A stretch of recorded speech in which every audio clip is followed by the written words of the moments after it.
Meghan Markle here.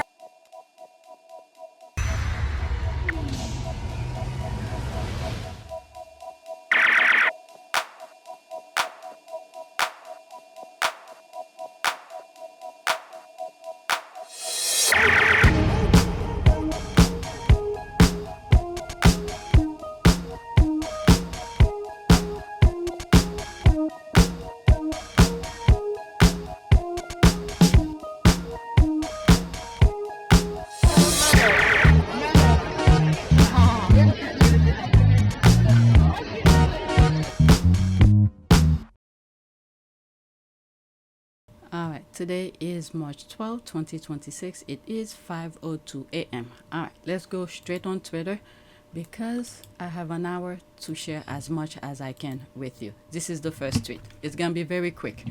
The pedophile führer's war with Iran is turning into an unmitigated disaster. Not only have Iran attack turned out to be much more serious than Trump has let on, it has also now been determined that the U.S. is responsible for the horrific massacre of school children in Minab. All right, it's 1 minute and 5 seconds. There's other things. I'm not going to go in the comments. I was just trying to see if there is more videos. All right, so let's listen. Yeah.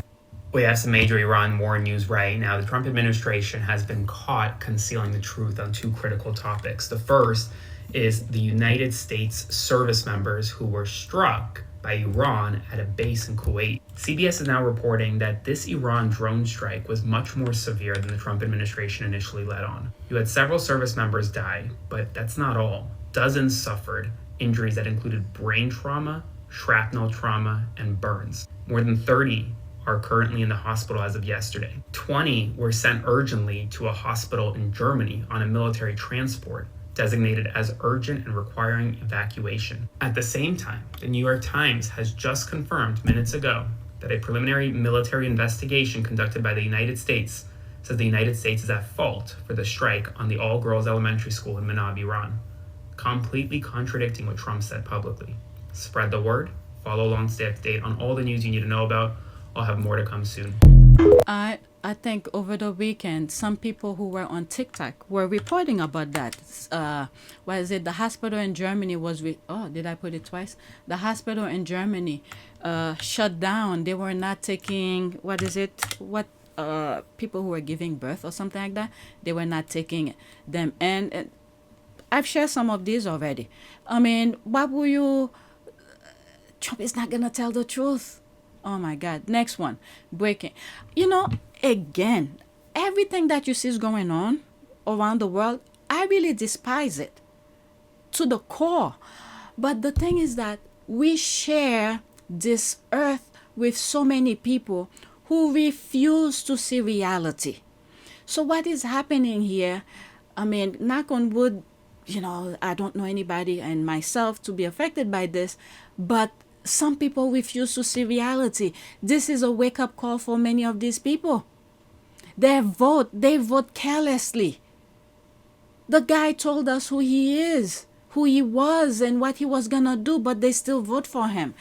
Because what happened is that they think that, he's not gonna be doing this. The reason why many of these people never felt those type of pain is because a lot of other people, a lot of African American, were fighting to prevent this from happening. But after the election, when African American realized that many of these people didn't care, we were like, okay, so we just minding our own business. Okay, so this is the next tweet. Breaking. Just hours after Trump told oil tankers to enter the Strait of Hormuz, regardless of Iran's threat, an oil tanker is reportedly targeted and decimated by Iran and the Persian Gulf, just past the Strait of Hormuz.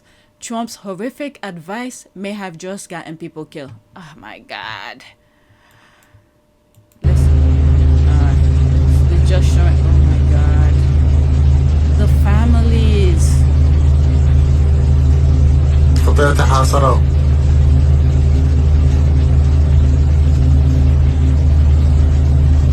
I don't know what is going on in his head. He probably thought that people would be upset with Iran for doing that, but Iran said but Iran had sent the warning. There's this. I shared this on my last video, but Elon had shared. I had sent. What do you call this? Okay, her mom is absolutely right about him. Nah, he's a disaster. What do you think? Yes, he's a bit idiot with zero common sense and no social skill, but he is my son. I just hope he never gets into politics. He'll be a disaster. Wow. Well, not only that, his niece, Mary Trump, was saying during the election and stuff, saying how bad he was. I forgot what thought I was saying before. All right, so let's listen to this here. Okay. What are you all eating? The world as parents of IDF soldiers mourn. I'm only gonna show you this, but the reason I'm sharing this is because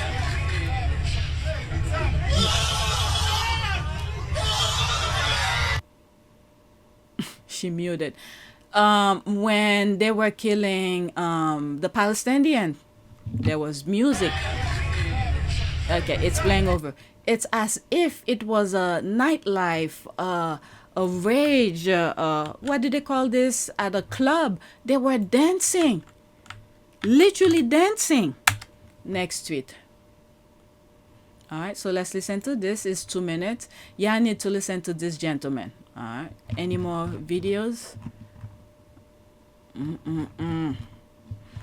Well, at this point, I don't think Trump cares anymore because there's no point of coming back into somewhat innocent. So he's gonna do as much as... let me not put words into his mouth. 2 minutes. Let's listen to this. Do you remember being 8 years old? What you're looking forward to? What you're excited about? What you feel down about? How every day feels so big? How you're not even thinking, hopefully, about that missile that blows up your school and kills you and all your friends? About the American soldiers whose families had to welcome coffins. Their lives lost as well. More lives, countless thousands of lives lost in this war that Donald Trump now says is over, completed, done, we won. Okay.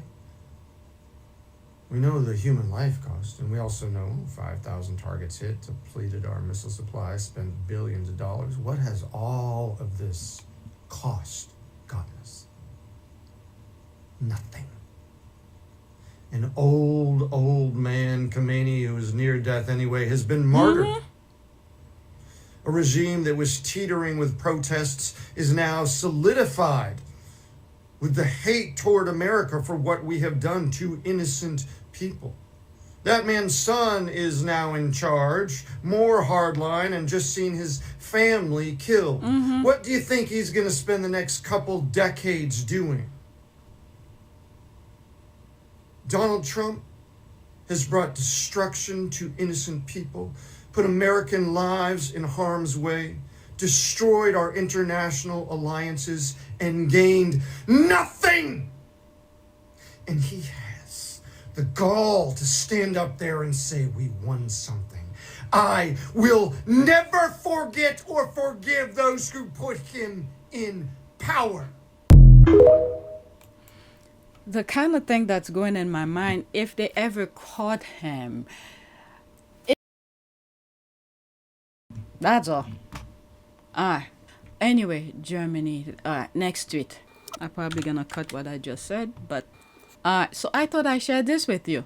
Welcome to Nazi Germany. It's gonna end. There's always an end to everything. So let's listen. Wow.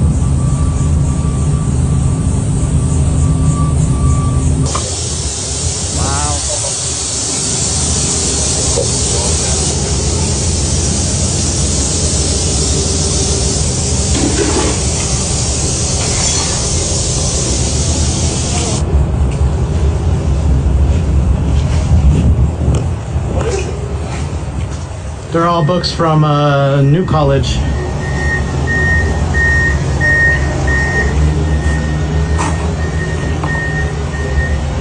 So Florida orders schools to destroy books including Black and Native American history.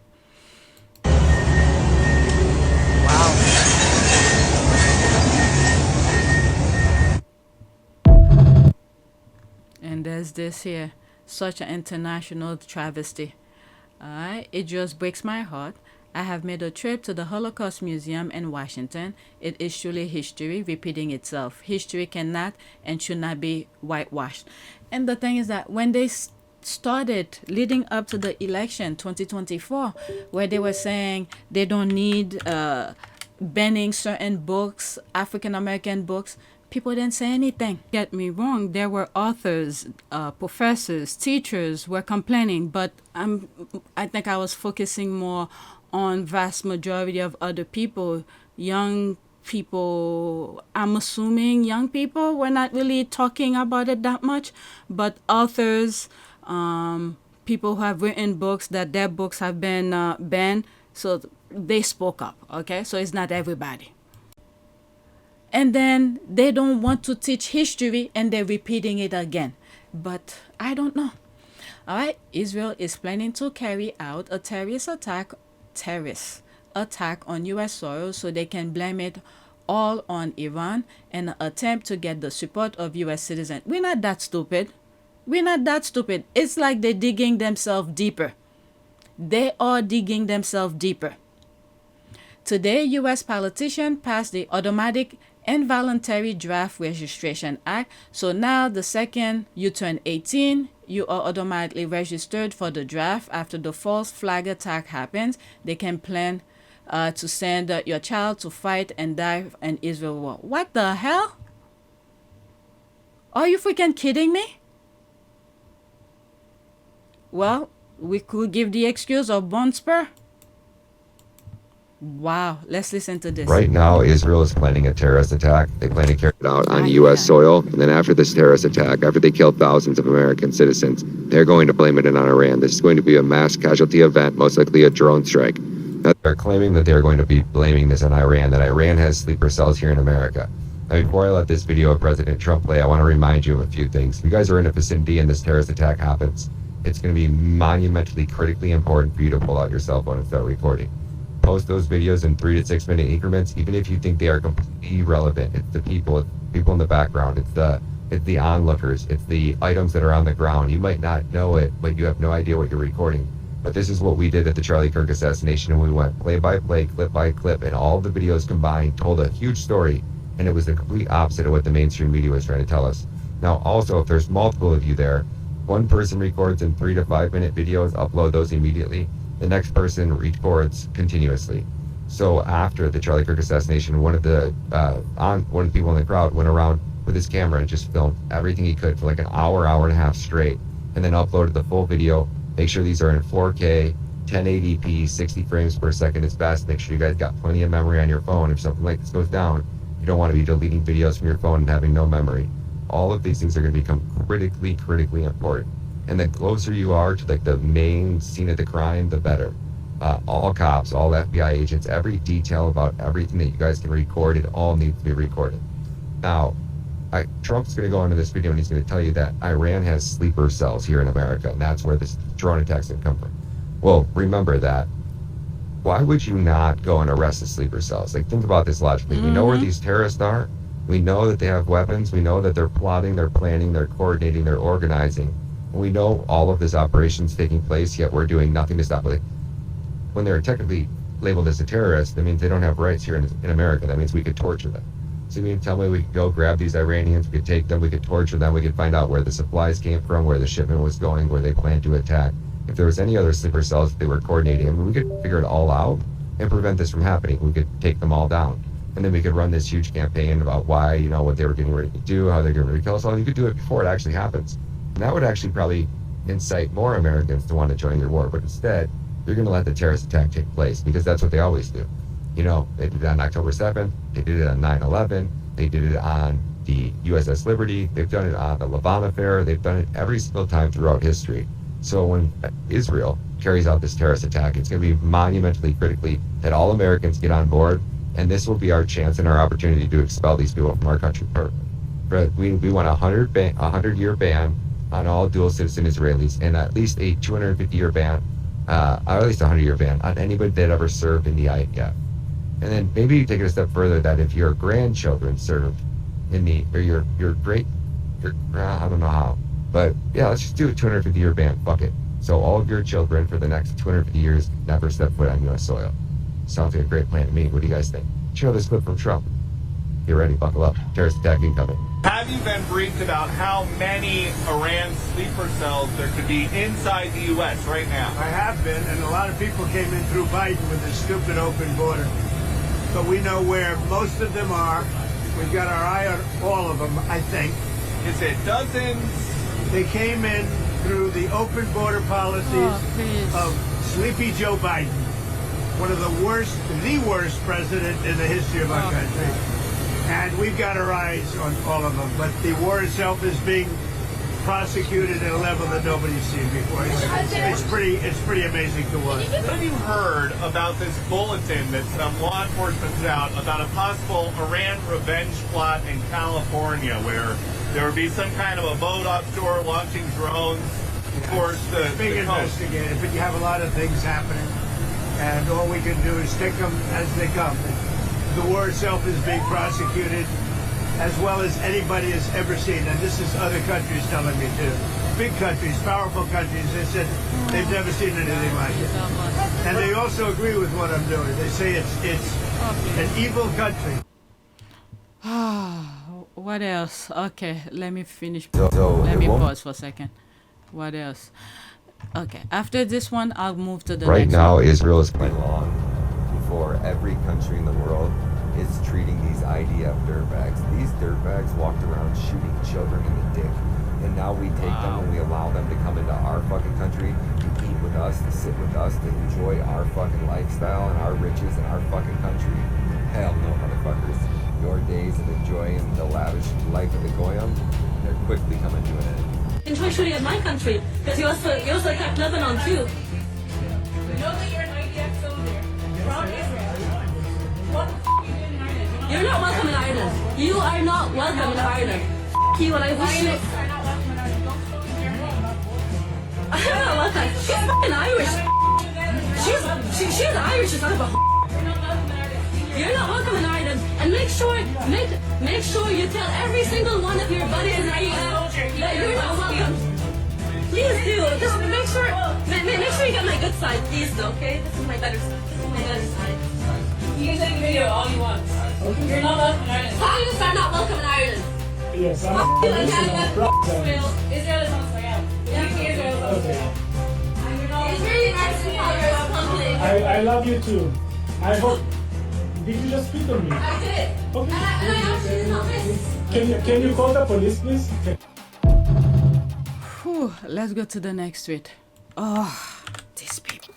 Oh my God, I'm not gonna read all of this. Oh, should I? Major breaking bombshell. I'm reading it. Major breaking bombshell. Put him in prison now. A former Elon Musk Doge engineer admitted he took millions of American social security numbers on a thumb drive to his new job.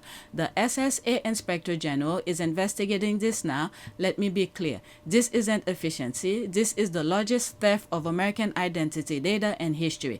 300 million of U.S. names, social security number, birth dates, addresses, parents' info, bank details, medical records, all copied to unsecure cloud servers by Musk's 20-something engineer with zero security clearance, all handed to political operative hunting, voter fraud, all now walking out the door on USB sticks to private employers. Elon Musk didn't streamline government. He built a data looting operation. He turned the Social Security Administration, the most sensitive database in America, into his personal Excel spreadsheet for unqualified cronies to download, share, and steal. Where's the data now? Musk once said, the White House once said, the SSA still doesn't know what was copied. Your identity, your retirement, your medical history, your family safety, all compromised by a billionaire who treats your life like a video game save file. This is national security treason. This is 300 million counts of identity theft waiting to happen. And Republicans and Congress, you're blocking every investigation, changing House rules to protect Doge, and voting down subpoenas. They handed your social security number to Elon Musk interns and call it government efficiency. Call your reps, demand criminal prosecution. This is your life they're gambling with. Wow. All right, so that's that. I can't believe I read it really quick. When I realized the picture is not a video, so I had to read it. All right, so there's this. Let's move on. It's crazy. Crazy. Next one. All right, so now the Trump administration doesn't want you to learn about the Tuskegee Airmen. The racism just keep going and going. Dear black people, keep teaching and telling our history no matter what. Be sure to watch the movies and comment. Okay, Black History, Pilot, there's all of that. Let's listen. Any more videos? All right, so there's all of that. 1 minute and 34 seconds. History from the U.S. Air Force banning the teaching about the Tuskegee Airmen, a famous group of African-American pilots and other support teams who helped fight the NZs in Europe in World War II. And now the Air Force has to remove them from the curriculum because Trump's new orders against diversity say we can't teach that to our soldiers because it's bad for them. But you know what? I can teach you about it, and I will. So before World War II, the military was segregated, right? Blacks and whites could not fight alongside each other. Specifically, blacks were also not allowed to be pilots because, listen to this, the Air Force had determined, the Army War College actually had determined that African Americans lacked the courage and fortitude to fly planes, right? Listen to this, the all-black 332nd Fighter Group based at Tuskegee Army Airfield in Alabama shattered the race barrier. The unit had as many as 14,000 airmen, 1,000 of them pilots. They flew 15,533 sorties, so in other words, like air attacks over Europe during World War II. 96 distinguished flying crosses, 3 presidential unit citations, etc. These were famous Americans. They were the greatest generation. They were our World War II heroes, and they were black. And now you will never hear about them in the U.S. military because Donald Trump just erased them from history. What? And by the way, final point here for anybody who says what the difference is between Democrats and Republicans on race and how it doesn't matter who you vote for. Yeah, it matters. Well, he will not live forever, so it's just a matter of time. We just have to recognize these people have this type of mindset. All right, white woman tells her best friend she has white privilege. Okay, 3 minutes and 19 seconds. So I just had lunch with one of my best friends to update her on everything that's happened over the last week, to let her know that one of our mutual friends has made it clear that she does not want to be my friend anymore.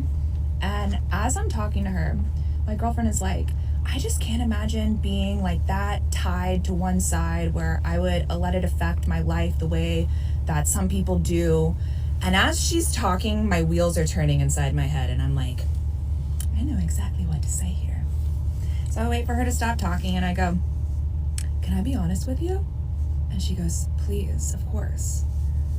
I go, it's because of your white privilege. And the woman sitting next to us cocks her head up to look at us because I know she was definitely not expecting me to say that. And my girlfriend goes, you think? I go, I know.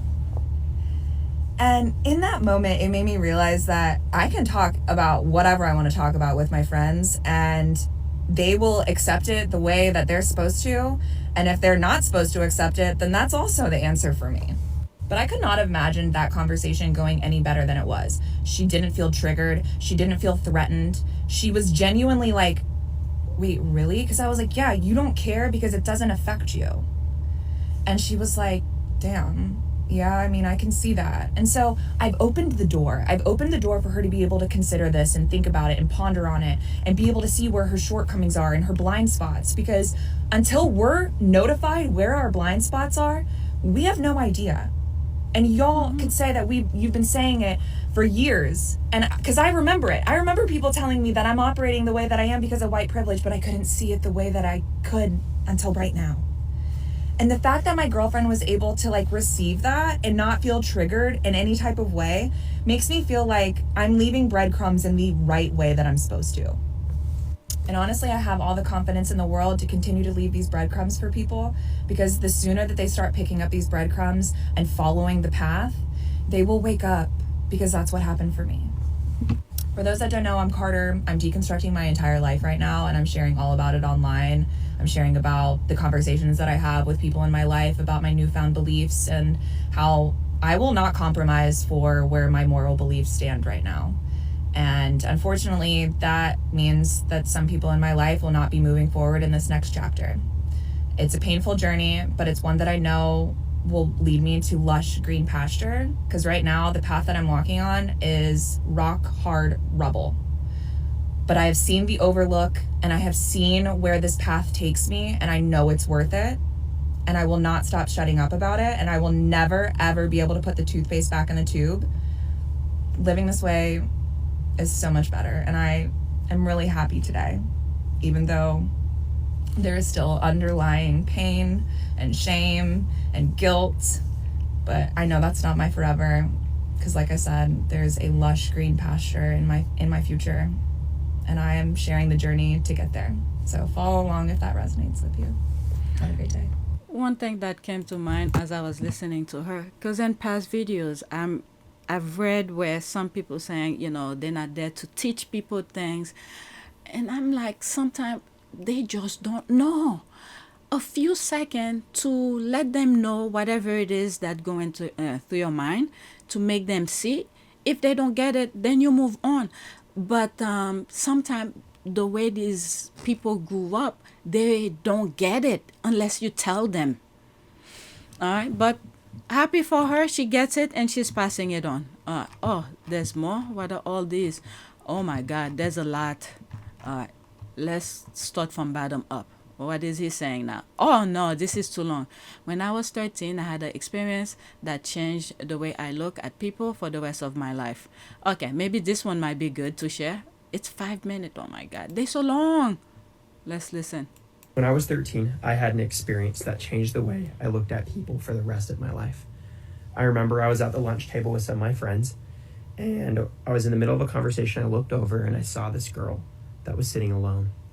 And to paint the picture, she was a little bit heavier set girl, a little bit quieter. She was kind of socially awkward. I'd only had, like one class with her, so I'd never really talked to her, but she sat in the back. She was just really quiet. And I was like, I should go sit with that girl. So I looked over to my best friend at the time who sat right next to me, and I said, hey, dude, we should go sit with this girl. And he looked over at me, kind of disgusted. He was like, why would we go sit with her? And it hit me in that moment, let's go do this. So I immediately stand up, I grab my stuff, and I go walk over to her. And I look at her, and I say, hey, excuse me, do you mind if I sit next to you? And she didn't say anything, but she looked up, and she just kind of shook her head. And so I sat down next to her, and I was just eating my food. I started asking her questions about herself. And while we were talking, I remember asking her, I said, hey, what's your favorite treat and drink? Because, I don't really have very many questions or the social skills when I'm 13 years old. And she told me, I remember it was a Diet Cherry Coke and a Twix. So we kept talking. We talked for maybe 20 minutes. Talked to her about the book she was reading, things she liked to do. And I said, yeah, it was nice talking. I went and grabbed my stuff and threw it away. And then when I threw my stuff away, it hit me. I'm like, I should go do something nice for this girl. So I went over to the office ladies, and I was good friends with them at the time. And I said, hey, I want to put together an anonymous care package for this girl. So I wanted to get her the Diet Cherry Coke, and I want to get her the Twix, and I wanted to write her a little anonymous note. So I wrote in the note, I said things like, hey, I notice you. I'm so glad you come to school. It's great seeing you every day. Just something that would be meaningful and is kind. And I remember I went with the office lady, and we found her locker. We went over to her locker. We opened it up. And we opened the locker, a little note fell out. And I was young. I shouldn't have looked at it. But I remember I picked up the note, and I opened it. And I remember quickly looking over it, and this girl wrote down things in that note and said things about herself that no person should say about themselves. And she planned on doing things to herself that no person should do to themselves.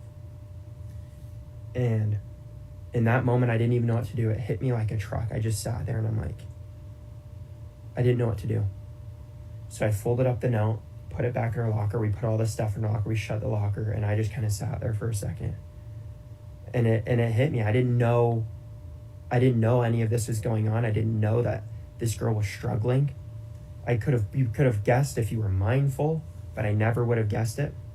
I remember I put that in her locker, and I walked far away, and so that that she wouldn't notice me. And I remember when the bell rang, she went to her locker, and I remember her opening up her locker, and She opened it and she saw the Diet Cherry Coke and the Twix, and she opened up the letter, and I saw her read the letter. She just started crying. And in that moment, it hit me like a truck.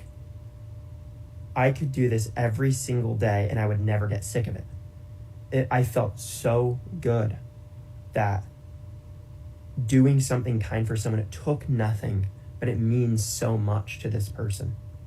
It meant so much. And I remember the next day she shows up to school and she's all done up, and for the rest of my 8th, 9th, 10th, 11th, and 12th grade year, I'd sat with that girl frequently. She's an awesome person. And I made it a goal after that every single week I would sit with someone new who was sitting alone at lunch. Sometimes it would be the same person. And there were times, and I did that, so I'd sit with someone new, and I did that for 5 years of my junior high and high school. And I remember there were times where I'd go up to people and they would tell me to fuck off. There were times that there would be people that would totally be pissed off by it and say, why would you do that? Why would you sit with me? I don't know you. And then there were times where I'd have great conversations with people.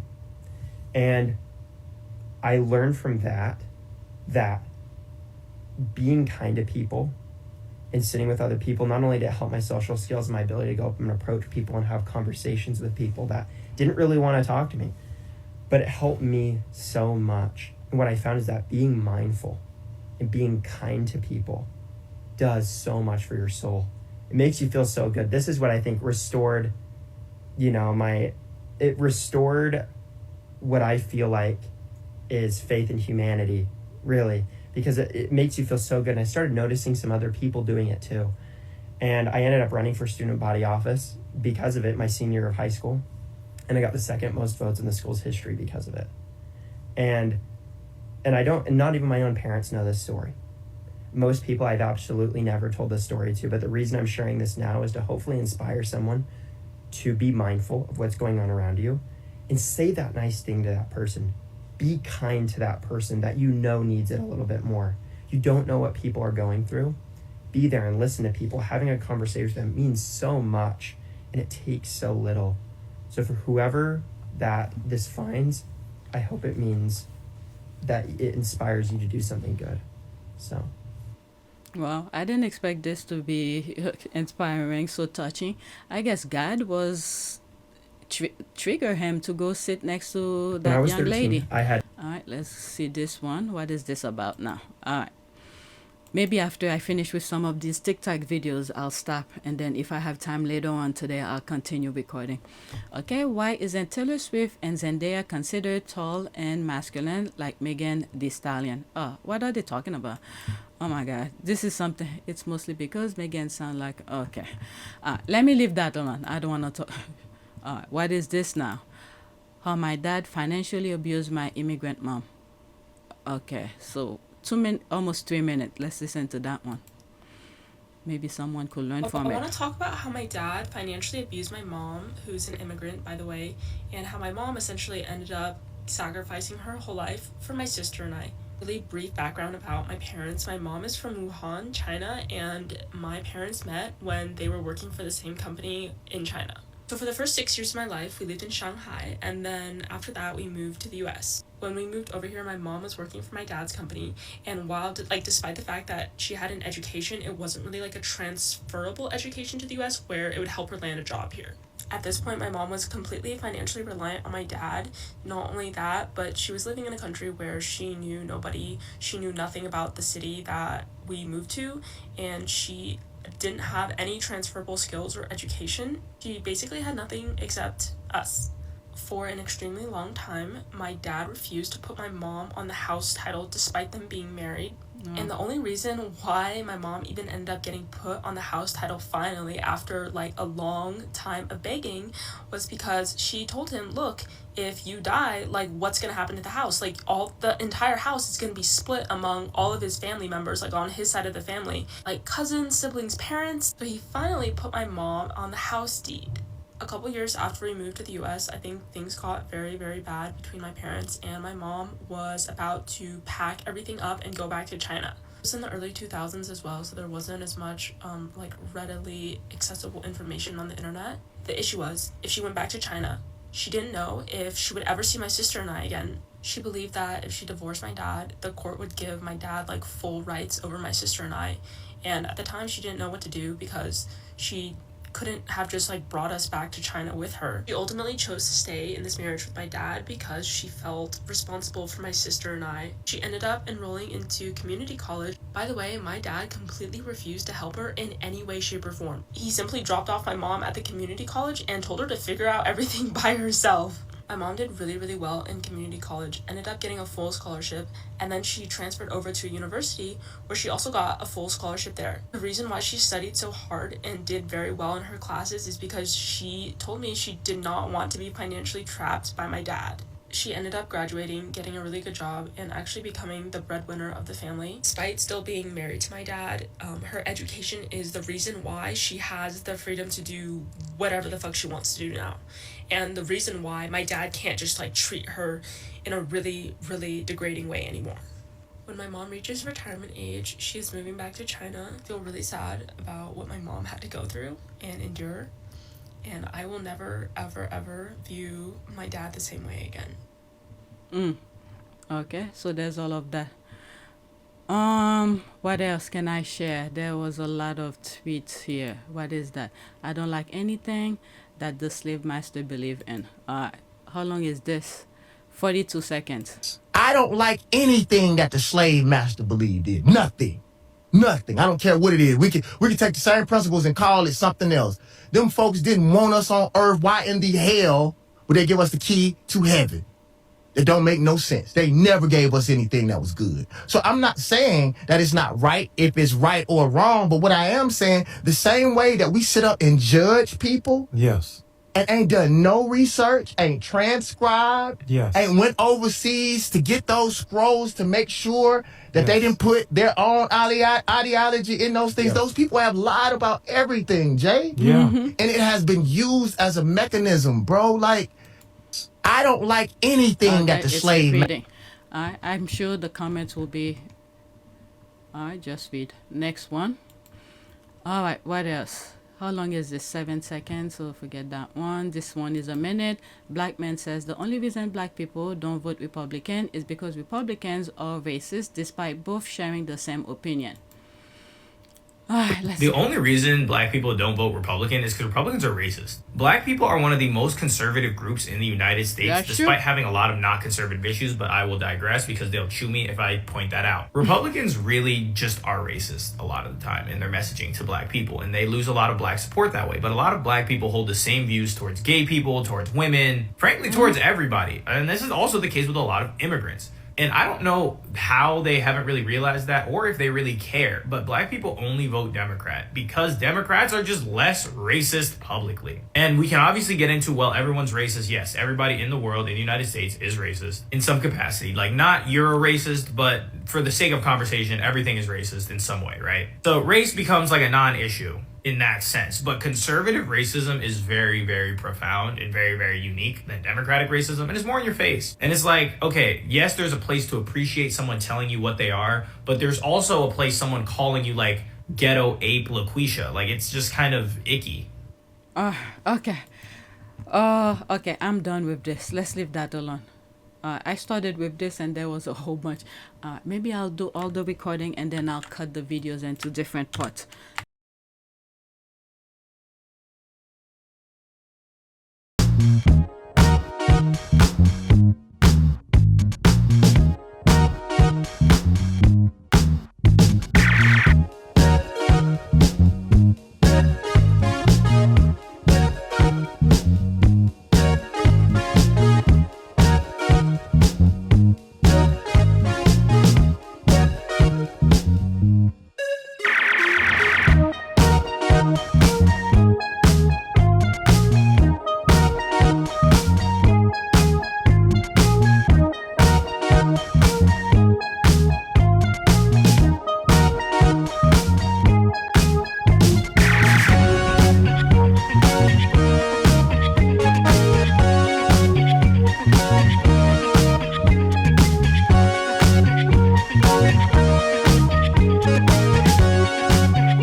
Tanaka.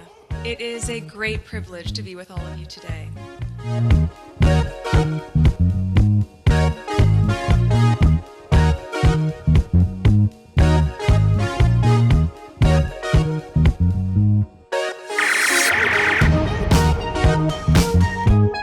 You know, we ask for forgiveness and please come back.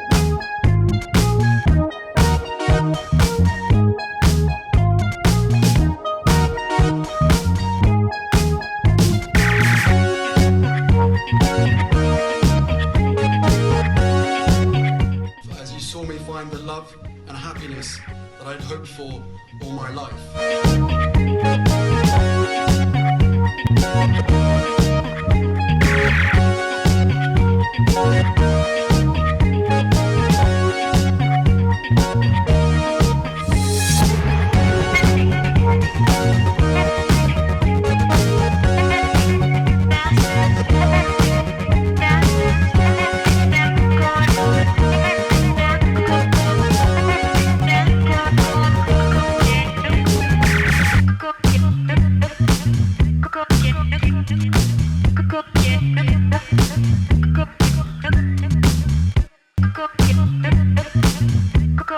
You are all in this together, and if I may speak personally,